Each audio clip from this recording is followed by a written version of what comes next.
Welcome to this webinar. We're glad to have you with us today as we talk about leaders in the midst. You know, we do have a lot of things coming at us. We've got work that we need to do, but all the assumptions about how we would do that work have really shifted. And we've all been in this major transition time. And what we used to do that just worked fine doesn't actually work anymore. And then on top of that, if you're watching the news and you hear some of the ideas that are being put forward and some of the social things that are happening, oh my goodness, who would have thought we'd be watching things like this on live news in North America? So we're really, personally, all of us are feeling the angst of all of this, wondering what does this all mean for the future? But the people that you're leading that are in your group, they're feeling it as well. And often people in your group are looking to you to say, well, what do you think? You are in the midst. That's the title of our webinar, Leaders in the Midst. What do you do when all this is coming at you and you're just not quite sure? Boy, this is a significant subject which will not be going away. This is going to be like this, we think, for a good while. And so we as leaders are going to have to make some significant shifts in how we do things. And in the midst of all of that, we have got to take care of ourselves on this, because if the leader is unclear, if the leader is exhibiting all kinds of angst, your people will really feel it. So Dr. Terry Young has done some very good thinking and planning and research around this, I should say, research about what do you do when you're in the middle of all this. So we're welcoming you here to the next 60 minutes to have this significant conversation. So we're going to invite Dr. Terry Young to talk to us about this, and then we'll have opportunity for some dialogue as we go through here. Good. Thank you, Dan. Good to be with you. And I know we're a smaller group online, but this is available through our CREST website for those who are going to listen in later. And thank you for doing that as well.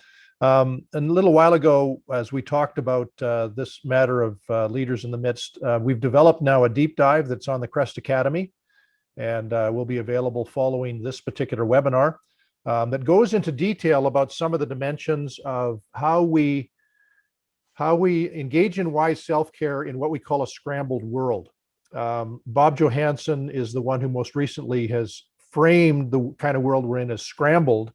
What he means by that is that certainly the idea of volatility is still with us, uncertainty, complexity, ambiguity. That's that VUCA kind of acronym that's been floating around, that volatility, uncertainty, complexity, and ambiguity seems to be more and more a part of what we're wrestling with.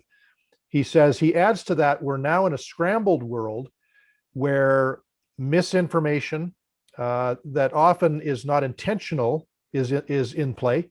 Disinformation, which is intentional, is more and more in play. And there's greater disruption and angst related to that. And so the world is more and more scrambled. Interestingly, and he's not a man of faith, but he says we are going to have to think through in ways like never before where we find our circle. He uses the term our circle of clarity.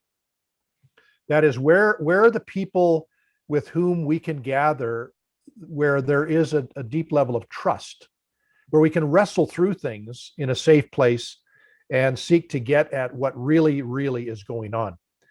So the scrambled world, that's where that comes from. And what we've done is develop a deep dive. There are 6 dimensions that we deal with in the deep dive on wise self-care. And what we want to do today is just touch in on one of them, and then a second one at the end that I believe is vitally important for us to live well and live not just effectively, but also to live in a healthy way in the midst of this world. So I'm going to share my screen. One of the dimensions we talk about is reframing your stress. This is the whole matter of all of us have an approach that we use when we find ourselves up against pressure, challenges, problems, situations that arise. And the challenges can cause a higher level of stress. And the little sort of wordplay that we use is this matter of we need to move from one R to another R versus R.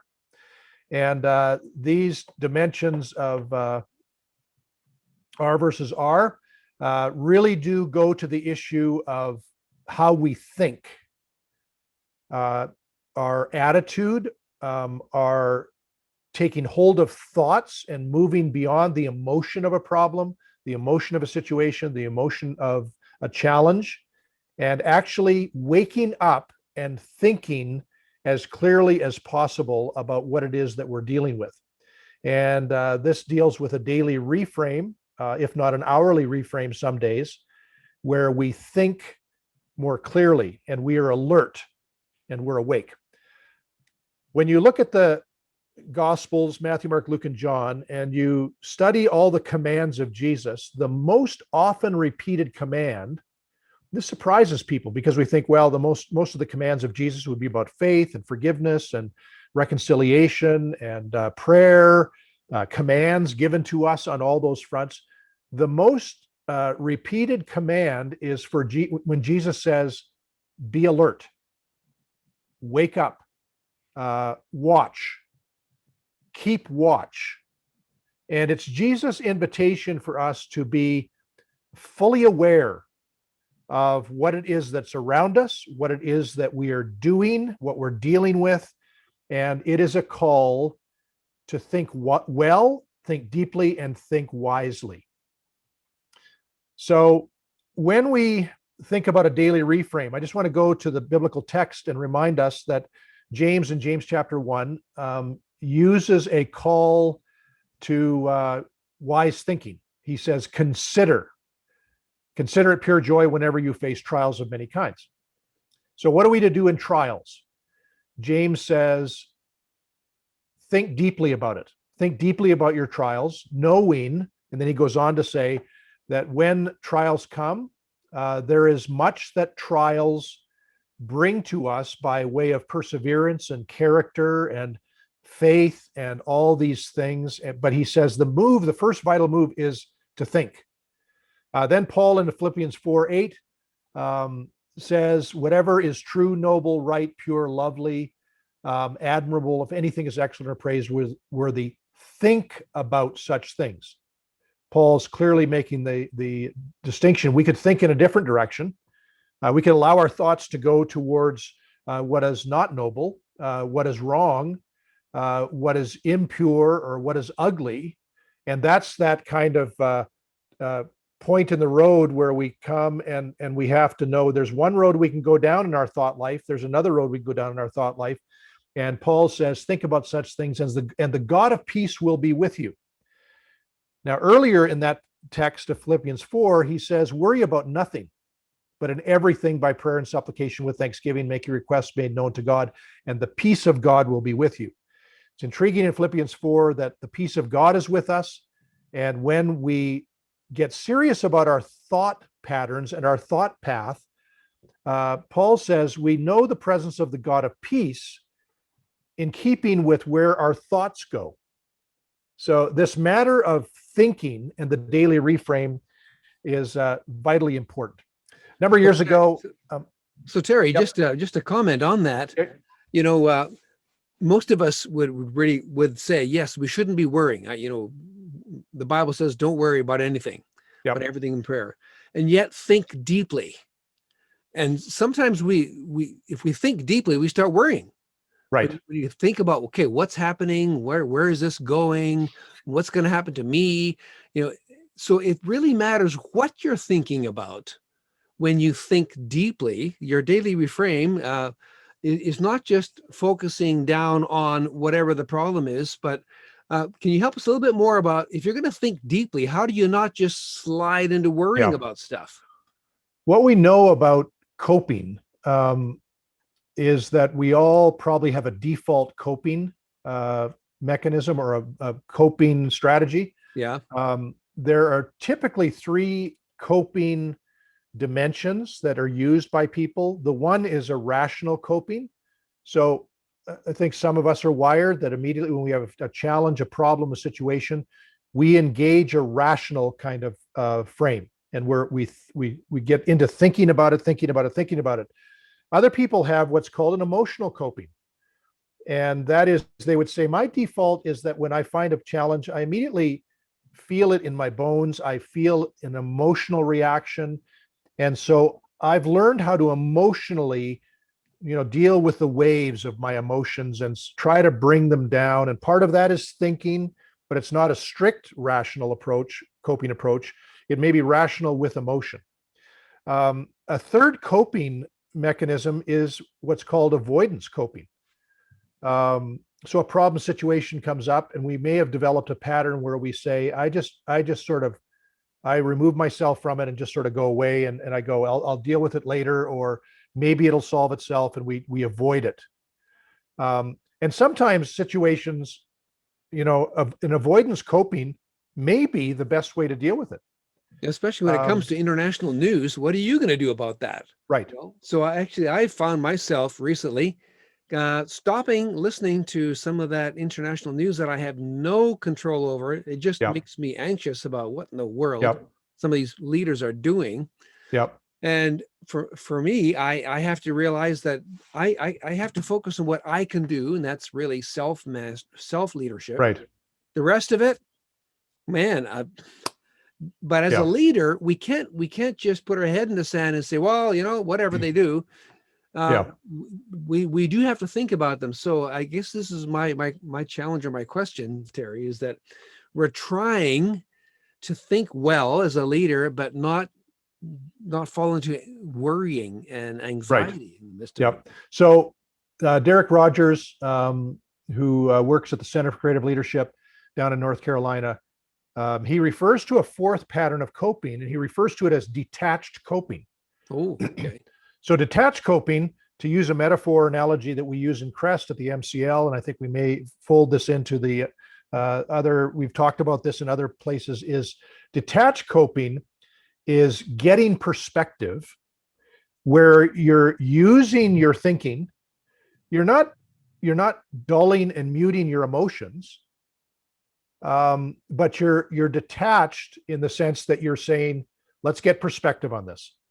Yeah. And this is balcony. So you get on the balcony, or you get above it, or you step back a little bit from the action, and you say, okay, let's calm down the emotional reactions that may be there, and let's seek to think well about this. What's important now? What should be done now? What do I need to do now? Where is God in this? What's happening here? It's coping. So you're not running away, but you're coping, but you're doing it in a detached way. Okay. And that's they use the metaphor. When a flood breaks into your house, they say there's the house of the mind is like a house where flood waters have come in, and when the waters begin to come in, the problem situation is there. Open the front door and the back door, and allow, because the flood waters sometimes go up and up and up. And it does you no good to try to hold on to furniture and try to, rescue everything when the floodwaters are going up, and then get in the rafters and figure out, okay, what should now be done. But when you're in the floodwaters, it's very difficult to ask what should now be done. You've got to get above it. And so that is detached coping. So yeah, it's a great prompt. What do we do? And I think Petrie and Derek Rogers, those two co-authors, would say there is a need for us to use our minds, not be afraid of what we feel, be very careful about avoidance and running away, though there may be some situations where the best thing is to distance yourself, but be very careful with that. But then get perspective, the ability to negotiate the rapids of life without becoming stressed is what resilience is all about. And you do that through sometimes detachment that is a healthy detachment. Yeah. Yeah. And you do a bit of a, internal kind of monitoring, and take a wiser move than simply getting pulled into the middle of it and then get in the fray. Right. which is what often happens. Yep. Yep. Thanks. So a mindset check kind of exercise would be all of us in our areas where we lead, and we focus our attention and energy, we are facing the following tough issue. So you might be able to identify something right now that you're dealing with that is a challenge, it is a pressure upon you, it is a demand, and that tough issue is there. The mindset right now towards this issue could be, we will rise above this. That's clearly a positive, hopeful mindset. It also expresses that you're going to lean into the issue and you're going to rise above it. Or it might be, we will get this done somehow, maybe, not sure. This is a little less positive. Or it may be the jury is out as to whether we can survive this or get beyond this. This may really affect us, and boy, and you begin to think, catastrophize a bit.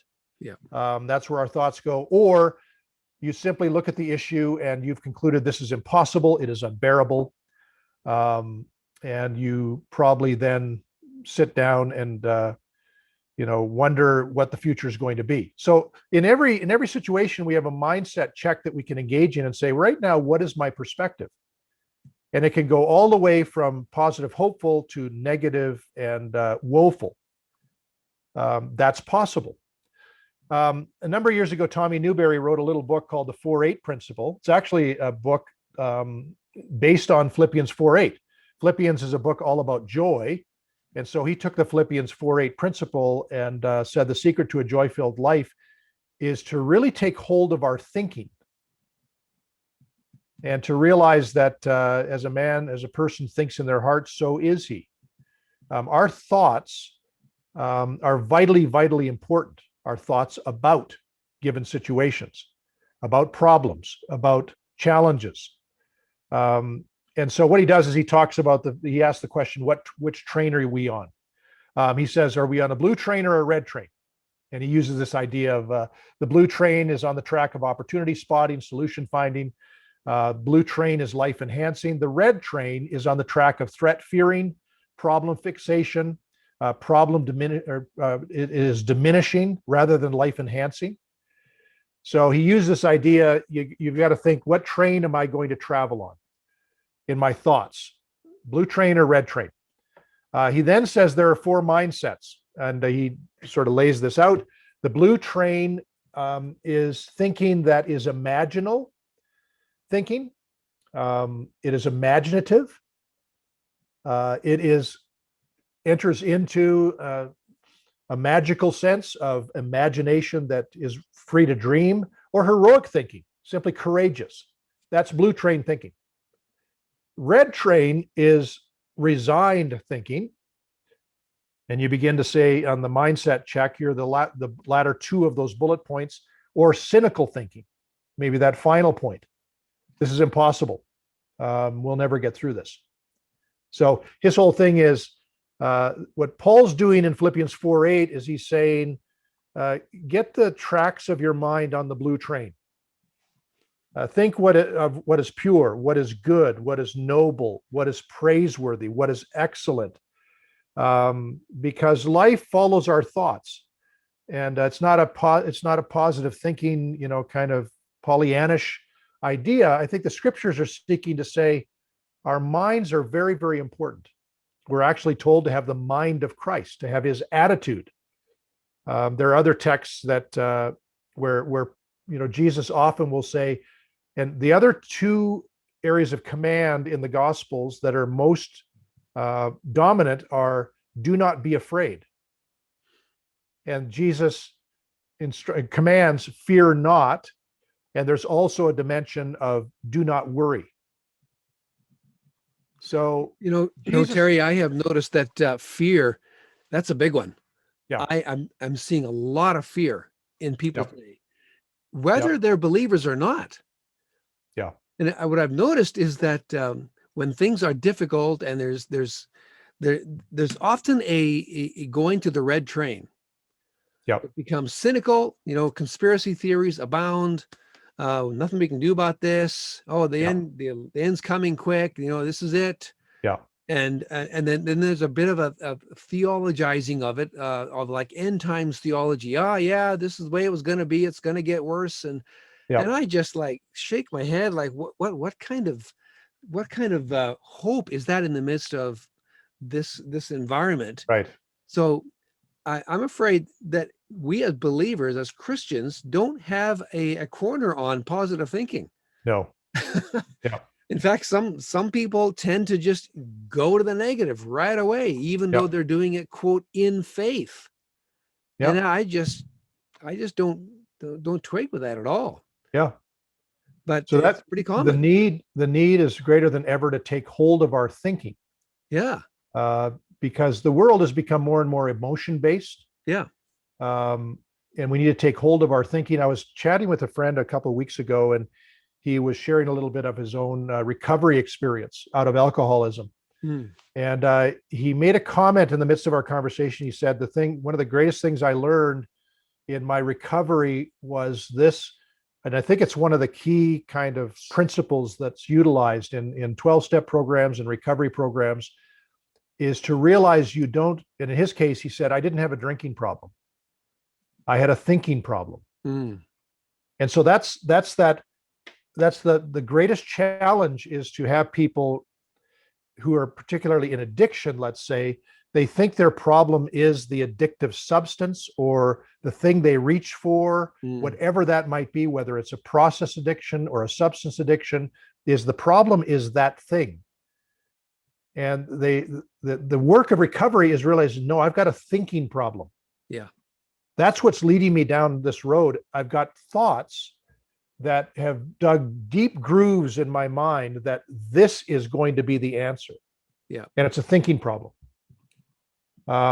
Very good. So blue train, red train. Blue train mindsets, just to sort of frame this out a bit, imaginal thinking. Within our faith perspective, we can do all things through Christ who strengthens us. God is able to do immeasurably more than all we ask or imagine. We take hold of Jesus' words, greater things you will do than I have done. This invitation to blue train, Jesus doesn't use the idea of blue train, but this idea of realizing we're invited by God to imagine and to believe great things. There's also heroic thinking. We're invited to be strong and courageous. Often repeated phrase of Joshua, you will be my witnesses. You will be my witnesses. Be strong in the Lord and the power of his might. Greater is he who is within you than he who is in the world. We're invited to be people of imagination, people of heroic thinking, courageous thinking. That's clear. Yes. Within the scriptures. Red train mindsets, resign thinking. I know I'm dipping into resign thinking when I immediately say we can't. Or, we'll see. And it's stated in a kind of negative way, or we doubt it. Oh, maybe we're lucky if we're lucky. Or, it's always been this way. Nothing will ever change. The doom loop of Nehemiah 4. If you read Nehemiah 4, verse 9 and 10, the doom loop is, the people of Jerusalem are rebuilding the wall. They're only 26 days in, and they're saying, this can't be done. There's so much crusty earth. Not only that, but there are enemies who are going to come, and 10 times over, they said they're going to kill us. And they began to take hold of all of the negatives, and they're in a doom loop. Or it's the Valley of Elah move of 1 Samuel 17, where the people under the leadership of Saul, when you read that text over many days, Goliath is coming down to the bottom of the Valley of Elah, and Israel is retreating backwards. And it's like they're resigned to the fact we can't win this fight. That's the resignation type of thing. There's also cynical thinking, which is even a deeper level. Nobody can do this. It's impossible. There's not a chance in France. When pigs fly, it's as likely as the cow jumping over the moon. It's cynical thinking, or it's the 10 smart guys who say no in Numbers 13. 12 spies go out, Joshua and Caleb come back, and they actually are almost pulling their hair out because they're not red train people. They're blue train followers of God. and they say, we can do this. God is with us. But 10 of the smart guys say, there is no way. We were grasshoppers in our own eyes. It's interesting. They didn't know how the people in the land viewed them. They'd already concluded, we're just grasshoppers. They will squash us like a bug. And that's cynical thinking. So in the deep dive, we talk about the R versus R. And the R versus R is in reframing stress to realize at any given point, I'm either ruminating at some level about my challenges and problems, or I'm reflecting on them. Rumination is taking situations in life and thinking about them, turning them over in our mind with a negative direction.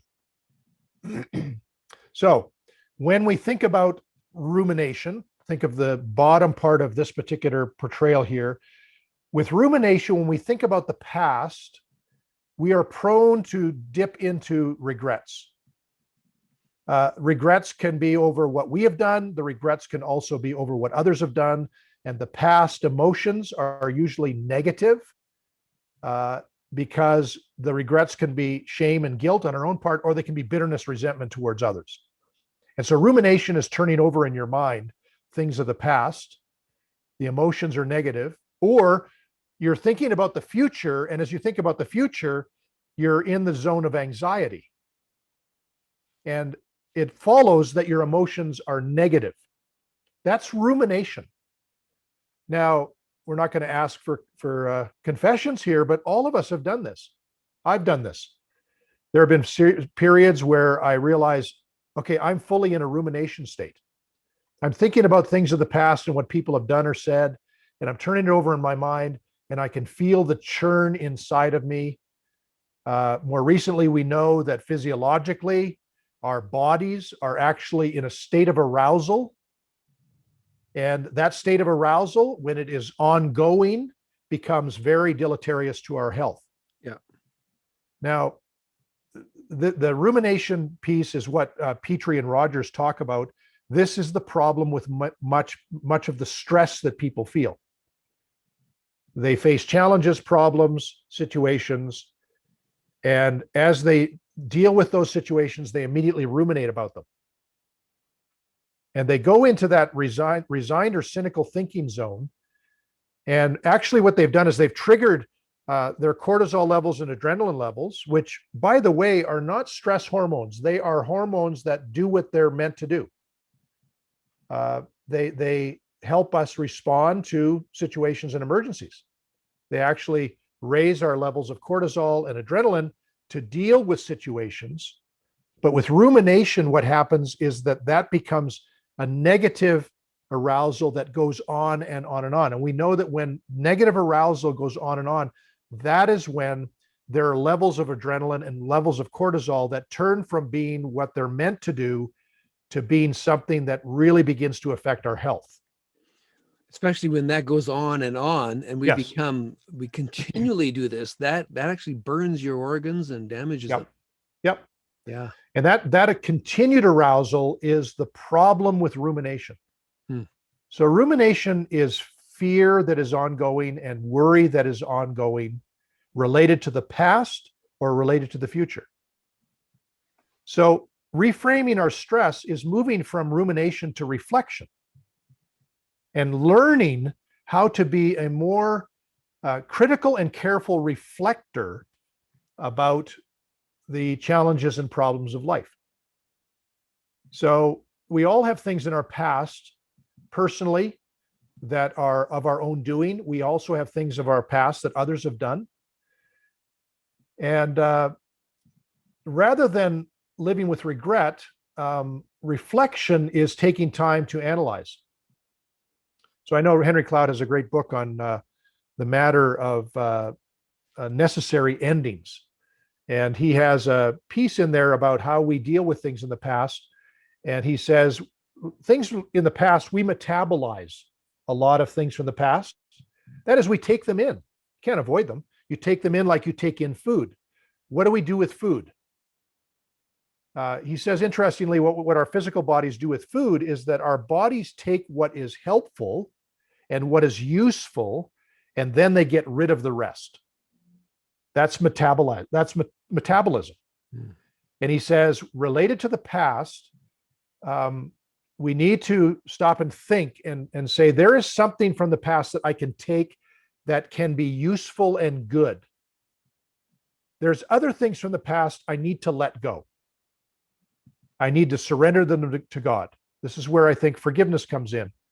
It is a delicate soul work, but we need to let it go and metabolize it and give it to God, but then analyze and take what is useful related to the future, to think about the future and to plan, to think ahead, to do the work of, as the Proverbs say, thinking about your crops that are yet to be planted and planning accordingly.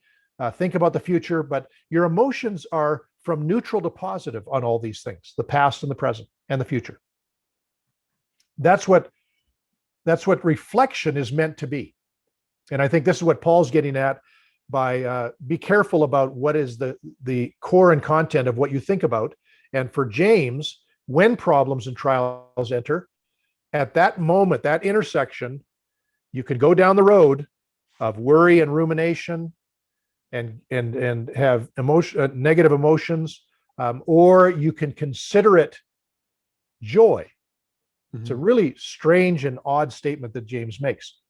Well, this is really helpful, Terry, for people who, all of us, when we sit down to reflect, to be able to understand reflection is the way we want to be, which means we have to actually direct our thoughts better rather than just letting it go to rumination, because the tendency of all of us is, especially if something difficult or painful you're thinking about, is to ruminate on it. And boy, you have to just grab yourself and lead yourself in your thinking. Otherwise, your brain and your mind and your emotions are going to tend to go down to the rumination. Yeah.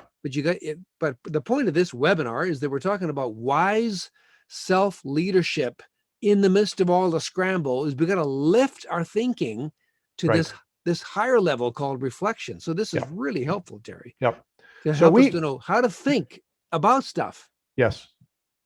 And we this may seem to be totally unrelated, but we oversimplify the matter of sleep and awake. Mm. So we tend to think I sleep for my 7, 8, 9 hours, and then I wake up and I'm awake. Those who look at this idea of awake actually say we've oversimplified it, because there is something called waking sleep. And that is sort of not being fully awake. So we wake up in the morning and we go into our day and we go into default modes. We sort of just go along and things happen, and we've got patterns and we sort of just go into them and we ruminate, we worry, we turn them over in our heads. We're not fully awake.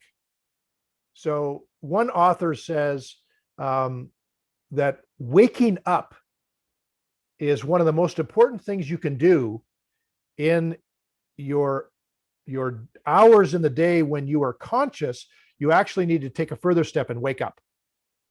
And that is be alert. This is, I think, the command of Jesus. Watch out. Be alert. It's actually have your faculties fully alive. And in that, move to reflection. Think well, think wisely, think deeply. And do not allow yourself to go into those default patterns where you simply are sort of sleepwalking and doing the things that are probably easier to do. The path of least resistance is simply to go into, I hate this, I don't like that person did a bad thing to me. If I could talk to them right now, I would do this and this, and on it goes. And our minds are just simply in this loop. And that loop needs to be interrupted to say, okay, stop this, stop it. Right. How can I draw from that the good that is to be drawn from it? How can I think about the future in a positive way? How can I use imaginal thinking? How can I use some heroic thinking and move into the zone of reflection? So when we think about rumination is divergent thinking. by itself. It can be rumination where we simply think about exploring. What am I going to do? What am I going to do? What am I going to do? Or we can sort of step aside from exploration and jump into action without thinking. And so we get into convergent thinking where it's solution only, and we start to just flail away and try to do things. This is the dilemma with rumination, is that it is either divergent or convergent thinking. And what reflection is about, reflection is doing good exploration, good divergent thinking, but also bringing with it good convergent thinking solution, which is what's important now? What is the next step for me? What would be a health-giving response? What is it I need to navigate wisely in this problem, this challenge, this situation? And this is what transforms or reframes stress into a pressure that is then used by which we grow. So this is helpful, Terry, to realize that the first step is being willing to think broadly, think Yes. of options. Yep. Don't just jump to one. Yep. But hold yourself back from your decision and think broadly, think divergently and creatively. Could there be other perspectives here that you hadn't thought of yet? And to just kind of hold yourself back from jumping to, well, let's fix it. Let's do this. Yep. And so this is really helpful to know that reflection has to begin with that broad thinking, but then out of all those options, you say, okay, what is the most important thing I need to do next? Yep. And you do that. And that's now, instead of a knee-jerk reaction to something, it's a thoughtful response to something. Yep. That's really helpful. An extreme example of this was Winston Churchill in World War II. They said Churchill every day would sit down with a notepad and he would write out 10 ideas on how to win the war. So he was sort of an explorer combined with what are solutions. And he would develop 10 of these every day. And his personal secretary said, my job was to make sure that some of the craziest ideas never saw the light of day. So he had someone in his life to help him sort of winnow through some of those, but it indicates he's facing one of the greatest challenges in the last century that could have been faced. Yep. But he's not going into worry, anxiety. He's getting on the side of, okay, what to do now? What could we do? What could we do? And allowing that imagination to maybe run free, but then move it into heroic action, move it into courage, move it into some solutions that are actually positive solutions. Yeah. And that's the whole reflective model. So I want to close with this particular image, because I think this relates very much to what we seek to do at Crest. So rumination can very much be a very solitary type of thing that we do. We've all done it. Reflection can be an individual solitary thing. You can go away to places of solitude and reflect upon what it is you're dealing with, pressures, demands, challenges. But there is an added value that is amazing when we find ourselves in environments where our reflection is not alone, but in concert with others and in community with others. Yes. This is the very core of the model of Crest, is that we're not asked to live life one by one. Jesus actually, in the genius of Jesus, sent his disciples out 2 by 2. So 4 eyes are better than 2. 4 ears are better than 2. 2 perspectives are better than 1.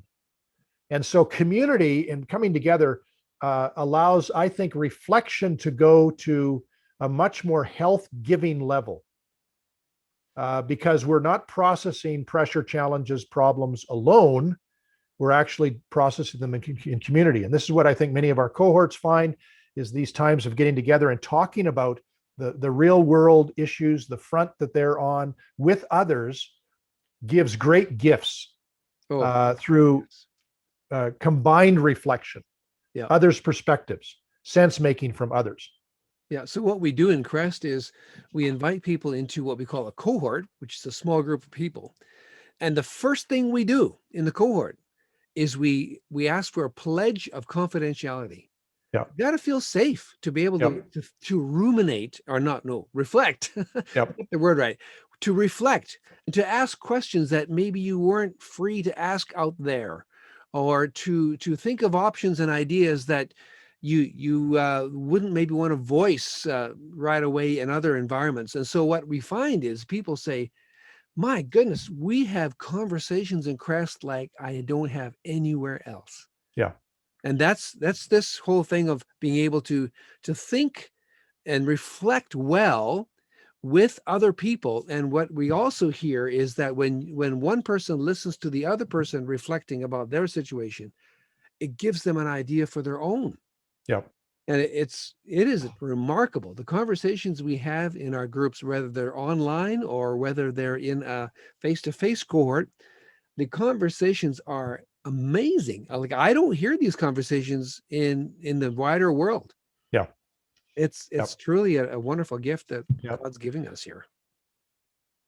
So I'll close with this. It's a little story that illustrates this beautifully. There are two doctors, Mike Krasner and Ronald Epstein. They serve at the University of Rochester School of Medicine, and they decided to do an experiment with a group of physicians, because they said physicians are people who very much typically keep to themselves by way of their professionalism.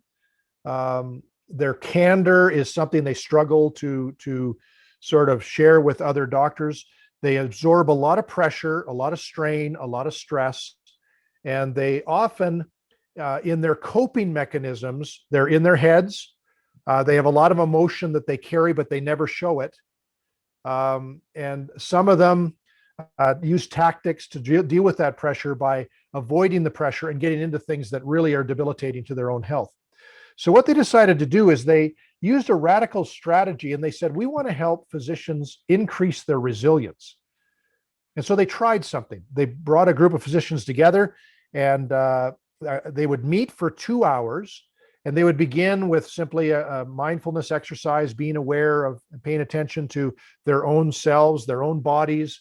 And then they would, in groups, have time to begin to be open with others about some of the things in their practice. A surprising clinical encounter they would share one week of how they changed their thinking about patients. Or another week, they would talk about mistakes and blame and forgiveness. And they would be given prompts. They would gather, and they'd be given 2 or 3 minutes to say, we want you to write on this, just on the piece of paper, write on this particular topic. And the physicians would spend a few minutes, then they would get into pairs or small groups, and they would share together, and they would really listen to each other to let themselves hear, feel, and understand what that other person had experienced. And for some of these doctors, it was the first time they had ever done this kind of thing. Here's what they discovered. The first 70 primary care physicians who completed this program, they met once a week for 2 months. So they met, 8 times, and then once a month for 10 months. So they did this over a year. At the end of the program, these doctors, 70 of them, almost without fail, reported significantly less burnout. They were less emotionally drained from their work, less likely to dread getting up in the morning. They found more satisfaction in their work. They were less likely to say that they regretted going into medicine. They also felt less isolated. As one of them said, the feeling that we're not alone validates what we're feeling and what we're experiencing. So this is the power of a real world group of community of people dealing with a lot of challenge and stress, but doing so in community. The improvement in physicians' mental health was dramatic. Before the intervention, the physicians completed a survey on depression and anxiety. In a typical adult population, the average score for men is 15. The average score for women is 20. The physician's average score at the start of the study was 33. By the end of the first 8 weeks, the score had dropped to 15. By the end of the 1-year program, the average score dropped to 11. A remarkable shift in psychological well-being, despite no change in the stressful nature of their work. So in the deep dive, we talk at the end about finding your base. And this is what CREST is committed to. Helping people within the program of CREST experience this, but then beyond it, we have to think about, what is my base? Where is my secure base or holding environment where I have this kind of community where, you know what, the stress of my world may never change. It may be the same, but you find something when you come together in communities of reflection. It is a circle of clarity. It's also a circle of trust. It's also a circle of love. It's a circle of support. And it's a circle of challenge to encourage you to go back into the fray and do your best work. So this is sort of a taste of the deep dive. We've given you some things here, certainly that are not in the deep dive, but it gives you a little bit of flavor for two of the dimensions, primarily reframe your stress, and a little bit of a teaser about find your base. So Dan, pass it back to you. Okay. What I want to do here for you folks that are online, if you could stop sharing your screen there, Terry, I'm going to share mine so people know, well, if I would like to learn more about this, where do I go? Well, you can go right here, and I'll show you this place right here. So is this evident? Can everybody see this here? Yep. Okay. So here's our homepage. And when you get here, you'll see the crest is about helping people flourish in their second half and midlife. And if you scroll down, you can see here, we talk about the diploma, which is the first 2 years. And you can learn more about that diploma by clicking right here. But keep scrolling down and you come to the master's degree. And this is where Dr. Terry Young and myself, we work together on this one. You can learn more about that by clicking here.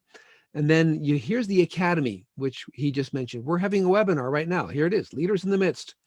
And so there's other leadership webinars in here, and you can actually register for the replay if you want. But what we're talking about is the deep dive. So keep going down. Here's the courses. And here is what we're talking about, Leaders in the Midst. So if you want to know about the courses that are available, we're building them regularly. Here's the deep dive courses. And right now, we're offering this one, Getting Things Done in the Past. We've done that one. The trauma one we've done, Wanting to Lead. And then we also have the new deep dive here, which is this one. So if you click here, you can come right into this particular deep dive that we've just been talking about. Wise self-leadership in a scrambled world. And there's 5 more keys here. This is really not something that is easily done in one little webinar. We're talking about a mind shift and about a behavior shift. So just come down to here and you can see all that it's all about and the price there. And it's well worth you. If you really want to get help on this to learn how to wisely lead yourself, I can tell you folks, Dr. Young has put a ton of really good stuff into this deep dive. Well worth investing in yourself in doing this. So we invite you to consider doing this. So we've given you a taste just of the deep dive, but also of the course in the larger course in general. So we just want to invite you to think about those things. And if you would like help with thinking, this is what we do. We do it by bringing people together, having great conversations about these matters. I think if that's what we had to present today, hopefully this has been helpful to start your thinking and be able to sort that out.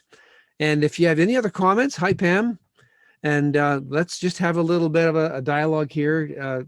What did you think? Have any questions, or what's your perspective here? Well, I thought it was excellent. Thank you both so much. Yeah, I thought of a lot of things, but maybe just in brief, one of the things I thought was the difference between being, that awake and asleep that you're talking about is kind of like backing up and looking at the big picture of where you're going, because sometimes we get so immersed in the little details. And sometimes if I back up, I can say, oh, look, this is the direction I'm heading if I keep ruminating on this, you know? And so it's kind of like when I think of awake, I think of being proactive. When I think of being asleep, I think of being reactive and just constantly reacting to things that are happening. I've definitely had a lot of that this year as a teacher and also a worship coordinator at my church. And just a lot of challenges around COVID and masks and and politics. And so, I really appreciated this. It was really good. Lots of wise words. So Mhm. Well, there's lots more in the deep dive, Pam. Dive into that. I encourage you because it'll be very helpful for you as you think through this some more. yeah, I'll definitely check it out. Yeah, Yep. good. Yeah. Amy Whitaker has a great metaphor in her book, Art Thinking, where she says all great artists have both an easel and an armchair. So when you study great artists, they say that great artists certainly are at the easel. So often I think our world keeps us at the easel. So we're close to our art and we're so absorbed in it, we can't, but great artists step back, sit in their armchair and look at what they're doing. And that's what gives them perspective and shifts sometimes the direction they go, because they realize from a distance, oh, that's going to need some different color and different hues and different things. So we all have an easel, but we also need an armchair. Yeah, and you recognize patterns too. Like I've looked back and seen patterns in my life. Okay, I have kind of a 4 or 5 year cycle where I really burn out. Yeah. Why is that? Why is it always like after about 4 years, I completely burn out in what I'm doing? Yeah. And how can I avoid that? How can I, have more of a foundation of consistency in what I'm doing? So that's been helpful. Yeah. That's what we call turning good days into bad days into good data, or turning bad seasons these patterns, turn it into good data. But that requires reflection to back up and just ask, okay, what is that? Why is that? What's happening? What's the trajectory? And then when you reflect on it, as they say, we don't learn anything from experience. We only learn by reflecting on experience. This is why reflection is a lost art more and more. And we're just people of action. And in that, we get head down and we find ourselves after a while so tunneling that we end up at the end of a road and we're tired, exhausted, and burnt. Yeah. So good. Excellent. Well, very good. Thank you, Terry. And good to hear and talk to you again, Pam. Yes, you too. Okay. The Lord bless you. Thank you. And we'll see you another time. Yeah. Okay. Good. Thank you, ma'am. Bye for now. See you, Dan.